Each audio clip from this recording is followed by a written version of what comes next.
Ok, donc salut YouTube, salut tout le monde. On est parti pour le cours sur la gestion de projet et spécialement avec le modèle agile. Fait que ça, ben, ça va donner un coup de main pour gérer n'importe quel projet. C'est une introduction en matière qui va vous suivre pendant toute votre carrière. Vous allez vous rendre compte, beaucoup de personnes, ils parlent d'agile. Puis ils disent qu'ils font de la gestion de projet agile, mais c'est super galvaudé. C'est pas parce que tu as lu 10 livres sur Agile, tu as écouté une coupe de TED Talk, tu es un ou une professionnelle de la méthode de gestion de projet Agile, c'est sûr. Il y en a sûrement parmi vous qui ont déjà eu des cours de gestion de projet au cégep avant ou si on a fait d'autres cours d'université, j'imagine que oui. Puis Agile, c'est vraiment un esprit dans lequel on se met. Faut comprendre un peu c'est quoi parce que ça a des répercussions méthodologiques, mais aussi psychologiques de motivation. Donc, c'est pas mal plus un cadre qu'une méthode. C'est pour ça que j'appelle ça le modèle plutôt que la méthode agile comme on est habitué de le voir. Je compare ça un peu à une espèce de tour de Jenga, mais invisible et silencieuse. Fait qu'il y a plein de blocs là-dessus qui fait que ça fait. Puis, si tu enlèves un morceau, il y a quelque chose que tu poses pas une question à un scrum le matin, par exemple, tu fais pas la bonne estimation, ou tu laisses pas les gens de l'équipe préparer leur propre sprint, ben la tour de Jenga s'écroule, mais tu t'en rends pas compte, tu la vois pas et tu l'entends pas, et tu es automatiquement plus en agile. Donc c'est quelque chose qui est super délicat à apprendre et à s'approprier, mais qui est d'une efficacité redoutable, surtout quand on fait du développement de produits créatifs, où est-ce qu'il faut vraiment embrasser le changement beaucoup et se promener. Ça aide aussi, on en a parlé plus tard dans le cours, mais ça aide aussi vraiment à s'améliorer continuellement en tant d'équipe. Donc, devenir des meilleurs professionnels et des meilleurs développeurs, si on applique bien Agile, ça va faire de vous des êtres humains meilleurs. Autant professionnellement que côté communication, interpersonnel et tout et tout. Donc, ben, je vous invite à écouter ça. Et puis, vous allez penser comprendre, mais au fil des cours, vous allez poser des questions, comment on fait ça, c'est quoi, puis là, je vais vous l'expliquer, ou d'autres professeurs, puis là, vous allez faire, OK, là, je comprends, puis ça va recommencer, puis là, OK, mais ça, comment on fait ça? Non, c'est le même. Ah, là, je comprends. Puis ça n'arrête pas, il y en a plein comme ça, puis à un moment donné, on finit par se l'approprier. Donc, le cours, il est divisé en 5 blocs rapides. Donc, on parle ici de l'état d'esprit agile, les individus, les interactions, le cycle agile. On va parler des phases de développement et puis du calendrier de développement. En soi, en juste, comment je dirais, de manière haut niveau. Puis après ça, le calendrier de développement, on va en parler un petit peu. Donc, l'état d'esprit agile, qu'est-ce que c'est? On est parti. Si vous avez des questions, interrompez-moi, ça me fait plaisir, il n'y a pas de problème. Donc, une petite mise en contexte de l'état d'esprit d'agile. On a souvent le réflexe, quand on fait un projet, de se faire un plan qui est super détaillé. Si on ne questionne pas notre façon de travailler, justement, ben, c'est juste ça qui fait du sens. On a toujours fait des projets. Qu'est-ce qu'on fait? C'est qu'on ouvre un Excel ou quelque chose, puis on se fait une liste de tâches à faire, puis après ça, on met une petite coche à côté, puis on fait cocher. Et c'est comme ça qu'on pense. Puis c'est ça, la façon dont on travaille, ça reflète un certain état d'esprit, évidemment. Fait que je vais me lire un peu en même temps, c'est sûr, pour être sûr de dire les bonnes choses, mais je vais vous donner des exemples en cours de route. Fait que chacun des professionnels, justement, ils ont leur propre manière d'avoir le travail. Donc, on en a parlé à plusieurs reprises au dernier cours, puis sûrement d'autres fois, mais les designers, eux, ils disent c'est moi qui invente le jeu, c'est moi la personne la plus importante. Les intégrateurs, programmeurs sont comme moi, gars, c'est moi qui fais qu'il y a un jeu qui roule, qui a un algorithme. Sinon, c'est pas un jeu vidéo, c'est du cinéma. Les artistes, peu importe la discipline, animation, 2D, 3D, ils vont se dire, ben c'est nous qui avons le premier contact avec le joueur. Donc, c'est nous autres les plus importants, parce que si un jeu n'est pas beau, ne représente pas bien qu'est-ce qui se passe, ben ça tombe à l'eau. Donc, tout le monde a un peu le point de vue par rapport à ça. Fait que bon, je leur dis ça un peu, c'est quoi. compositeurs musicaux, fait qu'ils possèdent toute leur propre vision de ça. Fait qu'avec notre propre réalité du travail, on a tendance à vouloir se faire un plan détaillé afin de parvenir à nos fins. Fait que les programmeurs vont se faire un plan sur comment ça va être programmé, puis les designers et tout, puis on va essayer le plus possible d'être très très détaillé.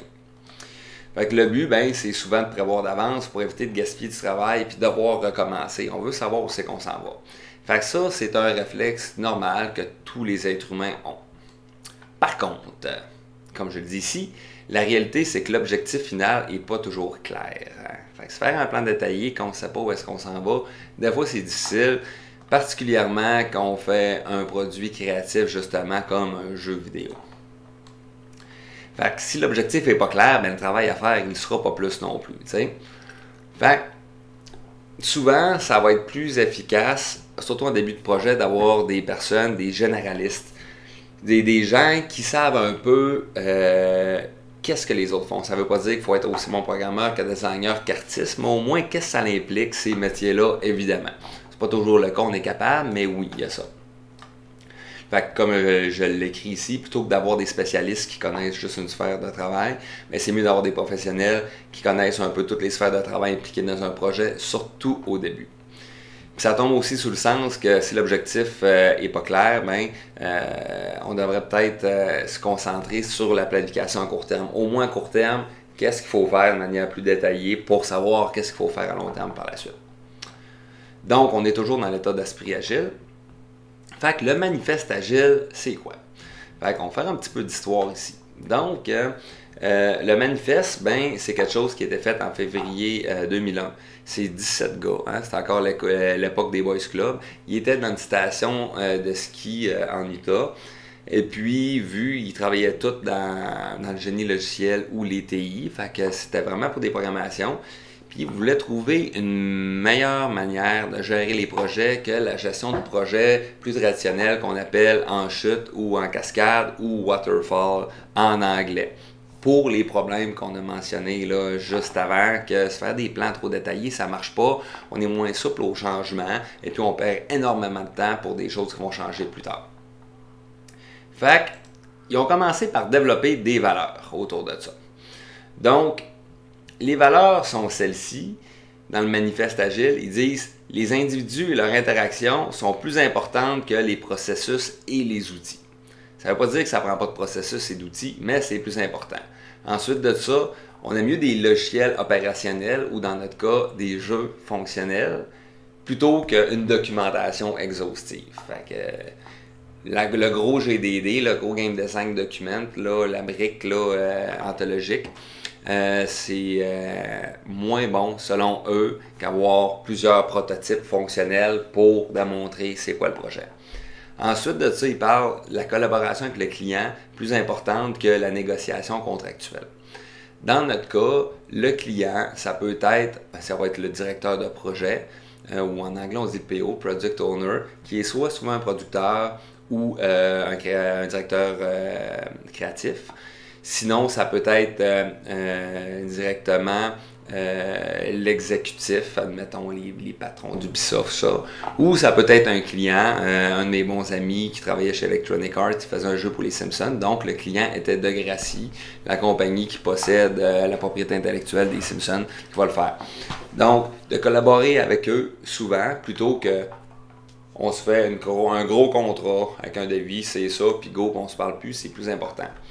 Ensuite, l'adaptation au changement plutôt que de suivre un plan. Donc, ça ne veut pas dire que ça ne prend pas de plan encore une fois, mais il faut être plus souple un peu à s'adapter au changement, c'est bien important.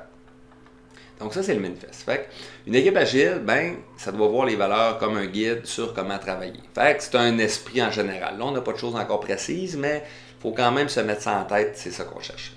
Fait qu'à plus d'intérêt, ces éléments de gauche que de droite, comme je vous expliquais bien sûr. Puis, faut juste voir ça comme un ensemble, parce que c'est pas une méthode, prise à part, là, ça aide pas vraiment à activer le travail, justement. Fait que c'est ça, un point de départ pour changer la manière dont vous pensez à propos du travail. Fait que les individus d'interactions plus importants que les processus, des logiciels opérationnels plutôt qu'une documentation dans le cas des jeux.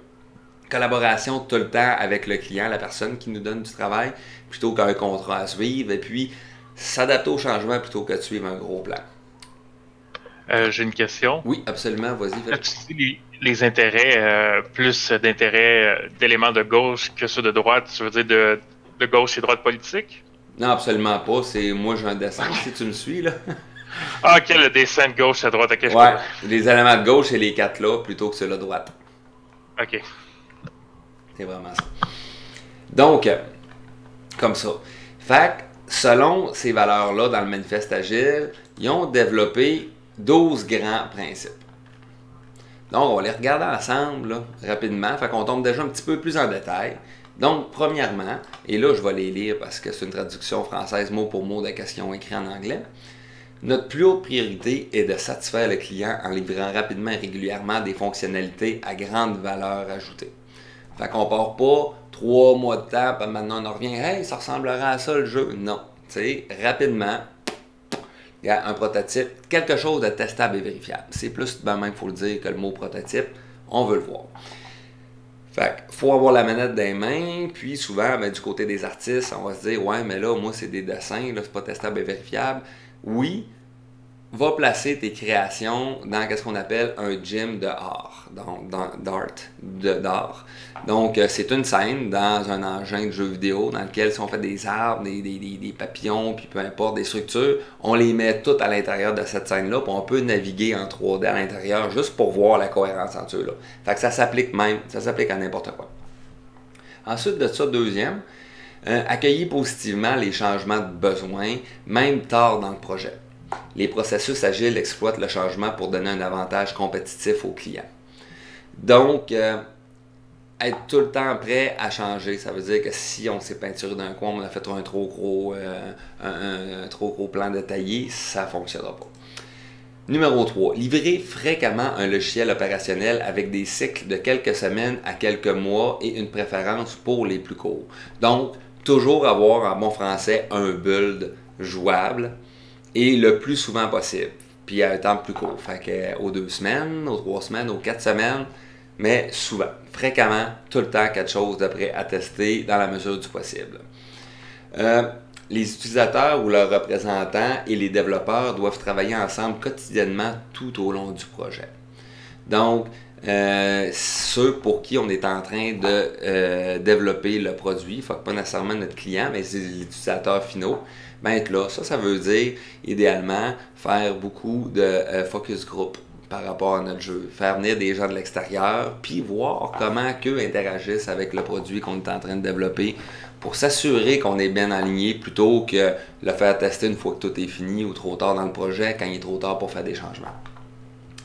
La cinquième, réaliser des projets avec des personnes motivées. Fournissez-leur l'environnement et le soutien dont ils ont besoin et faites-leur confiance pour atteindre les objectifs visés. Ça veut dire que l'équipe, faut qu'elle veuille vivre, faut que ça ait tente de faire ce projet-là.